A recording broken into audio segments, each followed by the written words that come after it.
Morning, everyone. I hope that you're having a great day today. Today, we are going to begin reading in our textbook again. So, I know that most of you don't have your textbooks. It's okay because I'm going to be reading to you and walking you through the stories. Today, we are going to be reading the story of The Lion, the Witch, and the Wardrobe. This is one of my favorite stories. I heard it when I was growing up. It is by C.S. Lewis. Okay, so this is a part of a story from the bigger story. So it's actually a chapter book, and this is just a little small portion of that book. If you're interested in hearing the rest of the story, you can ask me and I can help you out and find some resources. There's also a movie on it, so you can take a look at that. Before we begin, I want to introduce some different vocabulary words to you. I know we've already done some of the vocab words, but I just want to make sure that you are understanding what I am reading to you today.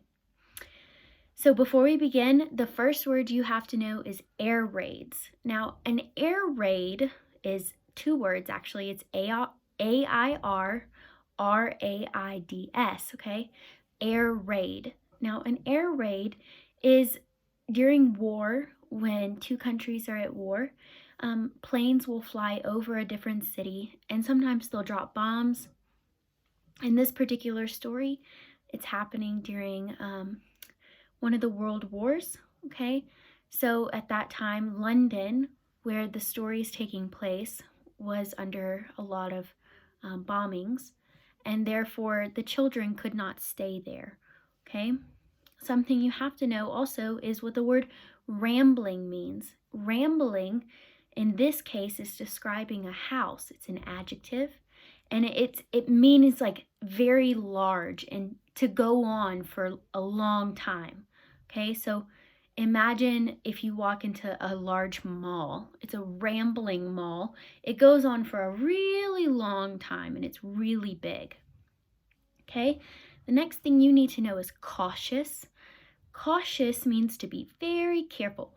And in class we learned, we had our little tiptoe like a little ninja, and we said cautious, to be very careful.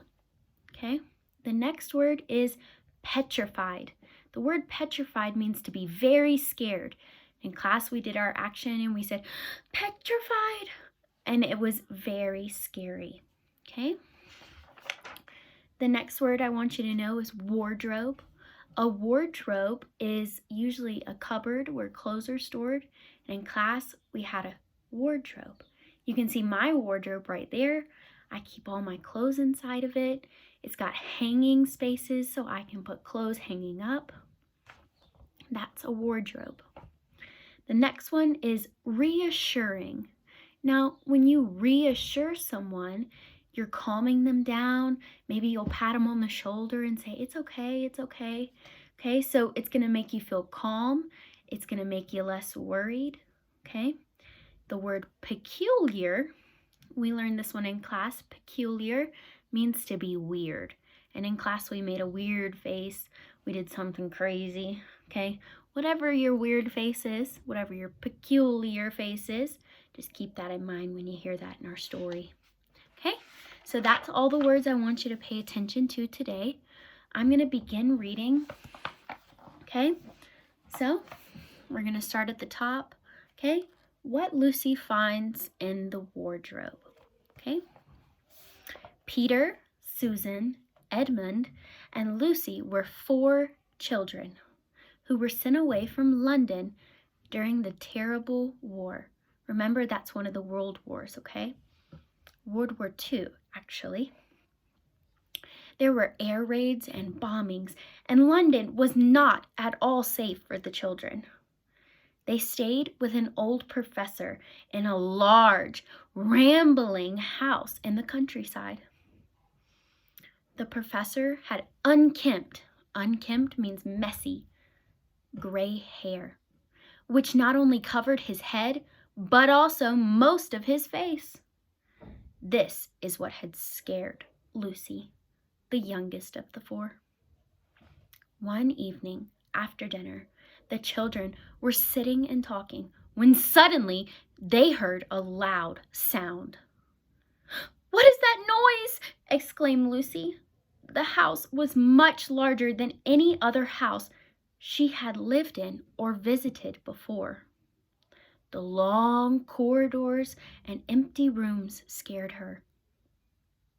"Oh, Lucy, it's just a bird," teased Edmund. "No, it's a bat," said Peter. "It must be a fox," added Lucy, grinning. The children teased Lucy, who was always the most cautious of them all. Lucy was so petrified that she decided to ignore them all and just go to bed. It was raining heavily the next morning. After breakfast, the children sat around wondering what to do. "I think we should go explore the house. You never know. There might be a lovely adventure waiting for us somewhere in this house," suggested Peter. The others agreed. Lucy was still a little unsure, but she would not be left behind. So they all set off to explore the enormous house. It was the kind of house that seemed to never end. There were doors everywhere, leading to empty bedrooms or hallways. The children began to explore every doorway. One of the doors that they opened led to the room that had nothing but a large wardrobe in it. "There's nothing in here," said Peter, and they all trooped out. However, Lucy stayed behind. She thought it would be worthwhile trying to open the door of the wardrobe, even though she was sure it would be locked. She was surprised when it opened quite easily. She found herself looking at a whole lot of fur coats hanging inside the wardrobe. The fur coats were so soft that she was tempted to rub her face against them. What would you do if you opened a wardrobe in an empty room and saw a bunch of fur coats? What would you do? Think in your head. What do you think is going to happen next? Take a second. What do you think? You got it? All right, let's see if you're right. Lucy stepped into the wardrobe. It was completely dark inside. She took a few more steps, expecting to feel the hard woodwork of the back of the wardrobe. However, all she felt was empty space, which meant she could walk deeper into the wardrobe. As she walked, she felt something crunching underneath her feet. Crunch, crunch, crunch. Her hands could feel something soft, chalky, and very cold. "This is strange," thought Lucy. It was snow. Lucy continued to walk. Soon, instead of the soft furs, something rough and prickly brushed against her face. "Why, it's the branches of a tree!" she exclaimed. Lucy shut her eyes tight, wondering if she was in a dream. When she opened her eyes, she saw a strange light a few meters away from where she stood. A moment later, she realized that she was standing in the middle of a forest. It was night and snowing heavily. Although Lucy was frightened, she was curious to know what lay ahead of her. If you were to walk into a wardrobe and then go to the back of the wardrobe and walk into a snowy forest, would you have been scared? Would you have been curious like Lucy to keep going? I know I definitely wouldn't. I would be like, I must be tripping on something. That's not okay. Okay? See what she does, what she finds. For an instant, she thought of turning back. She turned around and saw the door of the wardrobe through which she had entered. That was reassuring. If anything goes wrong, I can simply run back, thought Lucy to herself. She continued walking, and soon she reached a lamppost. As she stood there wondering what to do next, she heard the sound of footsteps advancing towards her. Soon a peculiar creature came into sight. He was almost as tall as Lucy, and he carried an umbrella over his head. He looked like a man with goat's horns, ears, legs, and tail. He was a fawn. He wore a woolen muffler around his neck, and his skin was rather reddish from the cold snow. Though he looked odd, he had a gentle face. In one hand, the fawn held the umbrella, and in the other, he carried some parcels. It looked as if he was busy shopping for Christmas gifts.